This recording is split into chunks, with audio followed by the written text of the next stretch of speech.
I think one of the big things that people, fail to realize is that working from home really demands a little bit more planning, a little bit more intentionality. And so not only do you need to be able to be a little bit better of a planner, not only in what you're trying to do, but I've learned that you cannot just roll out of bed and jump in front of your computer and start working from home. I mean, you've really got to get in the mindset that you're going to the office. Welcome to the Inside Forbes Councils podcast. Each episode shares transformative insights and advice from members of Forbes Councils, a group of invitation-only communities for successful executives and entrepreneurs. This is Inside Forbes Councils. Hey everyone, this is Stephen Ganoza. Welcome to Inside Forbes Councils. Today, we have my interview with Bart Caylor. Bart is the founder and president of Kaler Solutions, which works with small to medium-sized educational institutions, offering fresh perspectives and tailored education marketing solutions. He is also a member of the Forbes Business Council. And for decades before the pandemic, Bart grew his business remotely, and today he will share his best tips to help all of us stay productive and to effectively manage our teams in this new work environment. All right, so Bart, you're the president and founder of Kaler Solutions. Let's start off by just having you tell us a little bit about what Kaler Solutions does. Yeah, Kaler Solutions is an education marketing firm. We work with colleges, universities, K-12 independent schools to help them with their marketing, both with enrollment as well as with development. So really all sources of income for the schools, we help them with that marketing. So the marketing then is specifically trying to get students to apply for and attend different universities?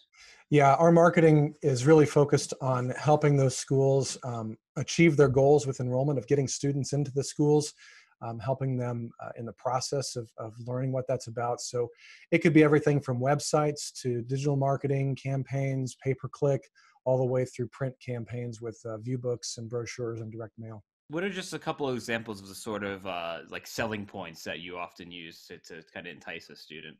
To entice a student, sometimes the selling points that we'll do is really try to understand the distinctives of the school.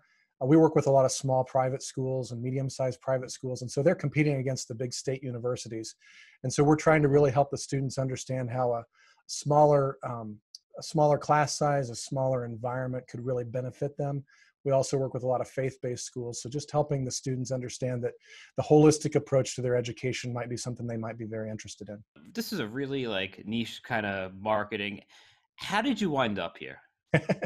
I actually started my career as a graphic designer, and I did a lot of work for AT&T and Motorola and NCR and Iams Pet Food. And I got into the website business very early. I did my first website in 1994 because I opened my mouth and told my boss it might be something marketers and designers should do. And he said, "Great, I'll sell one." And I had to figure out how to do it. And after that, I did that for a few years with some major brands. And then my alma mater called me and said, "Hey, would you be willing to do a school website? We hear that might be some way to recruit students." And not too long after that went live. U.S. News and World Report wrote an article about it. The Chronicle of Higher Education, which is the industry magazine, wrote an article about it, and our phone started ringing.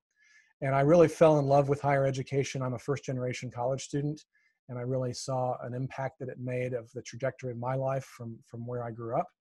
And so I've really developed a passion for education. And so even though I have a great deal of corporate background, I've done RCA.com and all kinds of corporate websites, I really fell in love with education. In about 10 years, decided to really become niche-oriented in education. And even within that, I've been even tighter niched. And the tighter I focus on my vertical, it seems like the more business I get. The pandemic, school is virtual now, it's work from home. How do you think that this experience of remote learning is going to impact the way that education has to market? It's interesting with the pandemic, a lot of things have changed. I've been preaching for years with the idea of, my company's been virtual for 10 years. I was doing virtual office back in the late 90s. So I really understand the digital marketing aspect. And so I've been preaching for years to these schools about the importance of digital marketing, about virtual events, virtual campus tours. Do these things because some students just have a preference for that. participating in. I mean, we're talking to the YouTube generation. They have a preference to learn on their terms with their ways of video and other things. And so what's happened is now that the coronavirus has forced us all into quarantine, my phone's ringing off the hook because everybody's like, you were right, we need to do things virtually. I did a webinar a few weeks ago for virtual campus tours, and my typical webinars, I might get 40 or 50. I mean, it's a very niche group. I had 350 people sign up and 300 people live just to learn about how to do virtual tours. And so there's a real pent up demand right now on things that people knew that they should be doing, but it was back burner. But now all of a sudden it's like, this is the only way we can do business. And so they're kind of flocking to see, how can we get a pay-per-click campaign up very quickly to impact fall enrollment? How can we get a virtual tour going so that we can still get these students to see campus before they commit? So it's a really interesting time right now, and I see a lot of education marketers making a decision that they need to expand their tool belt. You're no stranger to work from home, correct? No, I'm not. How long have you been doing the work from home thing? So in the mid 90s, from 97 to 2000, I worked from home. It was before, I mean, I was ISDN line at that time. And so I worked from Dayton, Ohio with the company that I owned with my partners was here in Indianapolis. And so once a week I'd make a drive over and spend the day here, but the rest of the time was working from home, and I was mainly doing websites and digital marketing. And so I did a little bit then, 3 years then. And then for the last 10 years, Kaler Solutions has been a 100% virtual company. And so I've been working from home, working from a small independent office for the last 10 years. And the current pandemic is kind of making other companies experiment out necessity with work from home. That's exactly right. I mean, with the current pandemic, everybody's having to learn this technique of working from home. And there's several things that I've learned across the years of what works best and what just doesn't work. And so doing it for 13 years now, I've been able to tweak that. And my entire team, we've got about a bench of about 45 people that we can call upon for different projects, and they're all full-time freelancers working from home as well. And so we've really learned how to manage our work, manage our team, manage our relationships in a virtual environment. And I think that so many other companies are forced to do that right now. So what are some of those learnings from your years and years of doing this? What are because this is like brand new for a lot of people. Yeah, it is. What are your best tips for working from home or a virtual office? Yeah, I've got about 10 tips that I just recently wrote in a blog post, but just to summarize them, I think one of the big things that people fail to realize is that working from home really demands a little bit more planning, a little bit more intentionality. And so not only do you need to be able to be a little bit better of a planner, not only in what you're trying to do, but I've learned that you cannot just roll out of bed and jump in front of your computer and start working from home. I mean, you've really got to get in the mindset that you're going to the office. I mean, there's a great advertisement that I've seen on TV recently where the person actually goes and gets on the train and rides the bus, and they have a commute. I think it's for Audible, where they can just listen to their music, but they show up back in their kitchen to go up to their at-home, office. And I think that's a great example of what I'm talking about, is really trying to get into the habit that I am going to the office, even though it might be down the hallway or up the stairs. And so planning, I think, is important. Dressing for success, dressing as if you're going to be going to work. I typically maybe wear jeans and comfortable shoes, but I typically will try to, wear a dress suit because I'm doing a lot of Zoom meetings, a lot of virtual meetings. And so I want to be prepared and be professional in that way too. And I think that another thing that's really important in that planning is the environment that you're in. And so I know that now with Zoom, the virtual backgrounds are really easy to turn on, and that helps a little bit.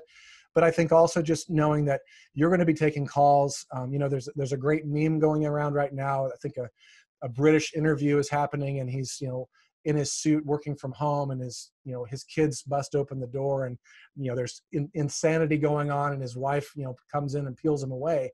And he just ignores it the entire time that he's doing it. I think it was funny before the pandemic, but now we can all relate, because, I mean, I used to have to apologize. My dog's barking at the UPS man. Well, everybody's dog's barking at the UPS man now, and we're all experiencing that life. And so knowing what your environment is, being able to have a dedicated space, whether that's in a spare bedroom or a desk that you know that you can go to. And when I sit down, I'm going to be doing my work here. You also need to really get your family on board. The idea that, hey, mom's going to be working from home today, or dad's working from home. Here's the rules, here's what's going to happen. And part of that, I think, is not only expressing that to them, but also making expectations of them and of yourself. So, another thing that I'm really big on is you need to get up and move, and you need to get a break. I'm a big fan of the Pomodoro technique, which is 25 minutes of work and 5 minutes of a break. So, letting your family know that, hey, dad's going to be in here for 25 minutes. I'm going to come out and take a 5-minute break. Let's connect then. They know what to expect. They don't think that at 9:00 the door is going to shut and I'm not going to see you until 5. I think it gives you a lot more flexibility to really, do things at home that normally you can't. And get up and move around. I mean, actually go take a walk during lunch. Take a phone call outside. I've done a lot of business deals in my garden. I mean, just going outside and, taking your phone calls outside, walking around, taking different notes, recording those phone calls. There's a lot of great apps that allow you to do that. So I think those are some things. And then another big thing that I really try to help individuals realize is that really work on your energy levels. So, if you're a morning person and you like the quiet of the morning, get up at 5 o'clock and do your work, and cut out at about 2 or 3. Nothing wrong with that. If you're more of a, hey, I need to sleep in a little bit, and your flexibility is there, that a lot of your meetings don't need to start until 11, get up at 8 and have a leisurely start, and know that at 9 o'clock I'm going to sit down at my desk and start working. So it's really trying to just kind of manage yourself and those things.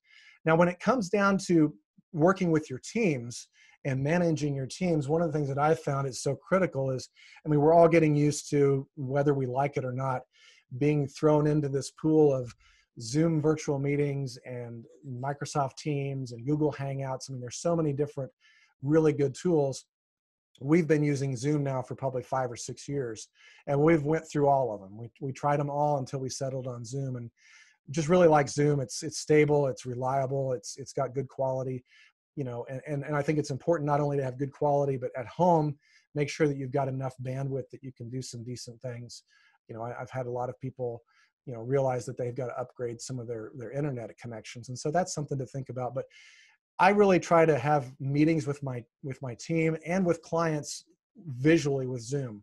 For years, we would do just phone meetings.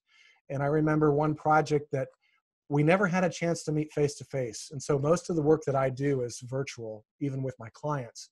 And I might meet them at a conference or something, but a lot of clients, dear clients that I have, we've only met on a teleconference. And so I think it's so critical to be able to have a visual way of connecting with people, because you can read body language, you can get feedback, you can see a little bit more. It's still exhausting because you're looking at a screen this big to get all that communication feedback, but it's better than a phone.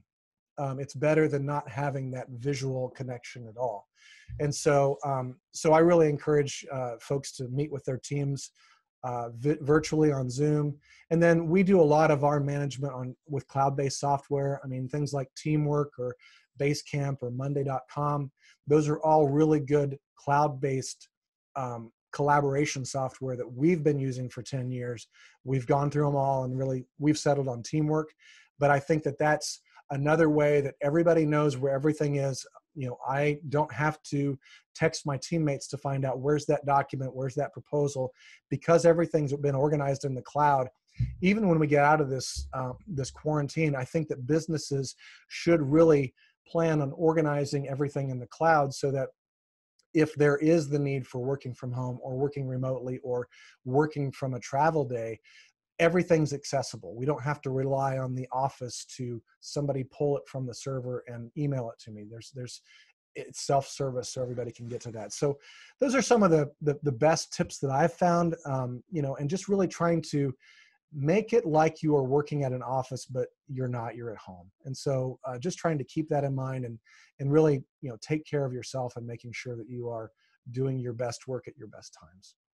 You shared some tips about managing people, but I know some of the people I work with are really struggling with working from home. So if you've got a particular employee who just can't figure out how to make it work, what are some ways that you might be able to help them? Yeah, I think if you've got a particular employee that's just struggling with working from home, I would do regular check-ins with that one-on-one, and schedule that and say, hey, how about at the start of the day, we check in 5-minute Zoom call. End of the day, let's check in 5-minute Zoom call. It's not to say that, hey, you know what, if you want to just, let's just put on Zoom, you and I will be on camera and let's just do our work together. And we don't have to be talking. We just can be in the background and you can feel like you're not alone. So that's one way to kind of look at it. I think another thing to do is maybe encourage that employee to look at, are there other ways that you might be able to achieve this? Could you, move your office out on your deck? Could you move it onto the patio? Could you also look at, I know before the coronavirus, sometimes I would go to a restaurant or even McDonald's and just sit down and do my work there because it's pretty quiet in the middle of the day. Or go to the library. So those are things that when things are kind of back to normal where we can actually go places. So some people, I think also just finding out what your employee is actually struggling with. Are they struggling with loneliness? Are they struggling with discipline? Are they struggling with the environment? They just can't focus because of, kids being at home. Really help them kind of get down to what it is that they're struggling with rather than just saying, I can't do this. And really try to, be a problem solver and be empathetic with that. Great tips. Great tips. So let's assume, because I think we have to, that eventually coronavirus is over. The pandemic is done. We've flattened the curve enough. There's a vaccine, there's treatment, whatever. Right. Moving forward, do you think this experience will make work from home more acceptable in like mainstream office jobs? Why or why not? I think that I think working from home is going to be more, and the flexibility of working from home is going to be a little bit more embraced than it has been before. I think in the past it's been a little bit at some companies that I've seen, some corporations. It's really required. A lot of people have this mentality that, hey, you need to be at your desk at 8:30 and you need to be, done at 5. And it's the classic walking, management by walking around and knowing what everybody is doing. And kind of, I think that in today's society, and especially after this quarantine, we're going to have to trust each other a little bit more. And one of the challenges that I've seen, actually the opportunity that I've seen that people have is that they're like, I can't believe how much more work I'm getting done at home. You brought up trust. At the same time, there's a lot of talk about managers keeping tabs on their employees, software that will like screenshot their screen every 5 minutes. What's your take on some of these surveillance tools that managers could use on their employees as they work from home? I think that it's interesting that there's these surveillance tools that managers can use, and I've talked about trust and the idea that we really need to trust each other. I think that early in my career, I remember kind of the first review that I had as a 22-year-old, and my creative director, my boss at the time, he told me, he said, I want you to imagine that I have tied a rope around your waist, and you can run as fast and as far as you want. And I'm going to have that rope and I'm just going to let it keep going. And if I ever see something, I'm going to hold it down and tug on it and stop you. But as far as I'm concerned, I want you to run as fast as you can toward the goals that we have. And I will let out the rope as far as it goes. And I always felt that little speech that he gave really meant a lot to me, because I understood that here I am, a 22-year-old employee, that I've got to prove myself, and he has to have some kind of way to reel me in if he needs to.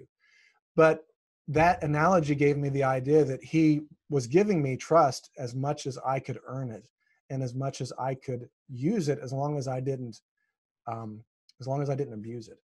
And so I think a lot of people will be trustworthy if you give them trust. I'm really concerned that if I was in a company and all of a sudden I was getting surveillance, IT came along and put surveillance on my laptop, and I knew that they were going to check in on me all the time, I would feel like they were being suspicious of me. I would lose a lot of my respect for my employer as well as my managers, and it would caused me to really feel a lot differently than wanting to do my best because it's the right thing to do. And so I think that we've really got to measure that carefully on what we're doing. I mean, I can understand that there's arguments that, hey, we want to put GPSs on our delivery vehicles so that we can track them, and that's going to give us additional benefits to see if somebody's wasting time. But more than likely, if you have somebody that you feel like you've got to surveil, they're probably a bad apple to begin with. And are you really trying to make it work, or is it time to just make the hard decisions and move on? And so, I think a lot of times this surveillance stuff and all the other things usually points to something in the environment and in the culture that isn't working to begin with. And then we might be trying to use Band-Aids to avoid having to make harder decisions, to just say, you know what, you might not be a good fit here, and move on. So. Right. And risk a lot of blowback from other employees who might get subjected to the same yeah, policies. I mean, exactly. If you've got one person you're suspecting and you're going to make 30 other people, deal with the surveillance, you're going to have bigger problems. And I think that what everybody is realizing is that there is a lot of burned up time in an office, whether it's just the chit chat at the water cooler, it's the interruptions from, hey, you have a second, or it's the meetings that at the end of the day, did we really need to have that 30-minute meeting, or could we have stood up and did it in 10 minutes? And so I think what people are realizing is that working from home and having that flexibility could lead to a lot more productivity. And I think that a lot of managers are going to look at this time, and they're going to probably not look at March, but look more at April, and realize that April was a little bit more productive for a lot of members on their team than they ever dreamed it would be. And I think it's because of a lot of the wasted time that we've just gotten used to in the office. And so I think that I don't think that companies are going to say no office, total remote, and I don't think companies are going to say no remote, total office. I think we're going to see a little bit more of a blending and a little bit more thought-provoking ways of doing it that's going to actually benefit the companies more and benefit individuals more, rather than this either-or situation that we've been in the past. All right, Bart, this was a great discussion. Thank you so much. Thanks, Stephen. I really appreciate the opportunity. If you'd like more advice on working from home, what we found over the years is, in today's technology-rich work environments, that there's really no shortage of communication tools that allow office and remote workers to feel more connected than ever before. You have to completely jump ship. You can't have half the people working in the office and half not. Everybody's got to communicate under the same platform, really, in order for it to work out. At least I found to work out effectively. If you haven't already, check out episode 27, where Dr. Timothy Giordano and Jody Grunden discuss company culture in virtual teams. Well, that's all we have for today. As always, thank you for listening. This has been Inside Forbes Councils. Please be sure to subscribe to us on iTunes, Spotify, or wherever you get your podcasts. If you're a member of the Forbes Councils and would like to participate in our podcast series, please email your member concierge. If you're interested in joining a Forbes Council, learn more at ForbesCouncils.com.